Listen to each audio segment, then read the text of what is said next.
The summer sun was shining, but the air felt strangely heavy over the small neighborhood that day. An elderly woman, her steps slow but steady, walked home with a simple bag of groceries in her hands.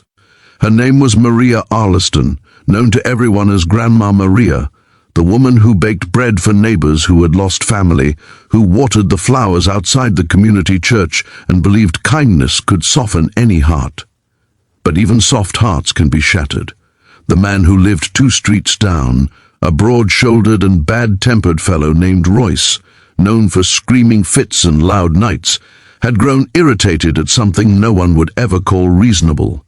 A small misunderstanding, a bump on the sidewalk, a few words exchanged, and then a raised hand. The sound of the slap echoed in the street. Maria fell to the ground, her groceries rolling into the dirt. No one expected it, no one could understand it. A child named Oliver, just 7 years old and known for his gentle eyes, witnessed the scene firsthand. He was her grandson, walking right beside her, holding her hand. He froze, his breath caught in his chest. When she went down, he screamed, not from physical fear, but from the internal trembling that comes from seeing the world suddenly turn cruel. If you believe in kindness, if you believe that the world still has good people who will rise when others fall, please like, comment, share, and subscribe to Light of Kindness. Your support reminds the world that compassion still lives in ordinary hearts. Oliver helped his grandmother up, tears streaming down his cheeks, as Royce muttered something under his breath and walked away without looking back. Maria tried to steady herself, holding onto her grandson's shoulder as though his presence was her anchor. People from nearby houses peeked through windows but did not step outside.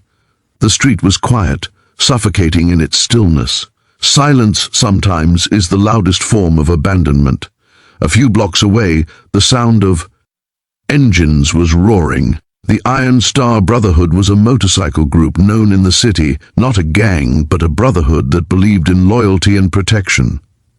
They helped at charity rides, donated to community shelters, and rode in honor of fallen veterans. Among them was a man named Hawk, tall, with sharp eyes and a beard streaked with steel gray. He had lived through storms that most men never talk about. Some called him intense. Others said he was just a man who had seen darkness and decided never to let it win again. Oliver knew them. They were friends of his late grandfather, a man who had once ridden with the Iron Star Brotherhood many years before. The bikers always stopped by every Sunday morning to say hello to Maria, bringing her flowers from the local market or fresh oranges from roadside stands.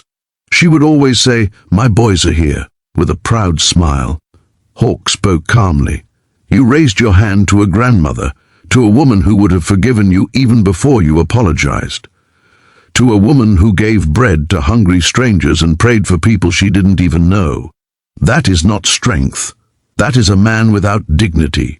Royce tried to laugh, but his voice cracked, revealing the truth. Fear was rising within him. Hawk didn't need to shout. His words carried the weight of years lived with honor. "You are going to apologize," Hawk continued, "not because we ask, but because it is what a human being with a soul does." Royce looked at the crowd, at Oliver, at the bruise forming on Maria's cheek. Something shifted, whether it was guilt, fear, or shame, perhaps all three. His face softened. He stepped out, walked toward Maria's house, with Hawk accompanying him. He stood in front of her, unable to lift his gaze. Maria sat on her porch, her eyes gentle, not vengeful, not hardened, just tired and hurt. Royce's voice shook when he finally spoke. "I'm sorry," not loud, not confident, but real. Maria nodded slowly. "Do better," she said, her voice soft, her dignity immense. "Pain does not make you powerful. Kindness does." The world felt still again, but this time the silence felt like healing instead of abandonment. From that day on, the neighborhood changed.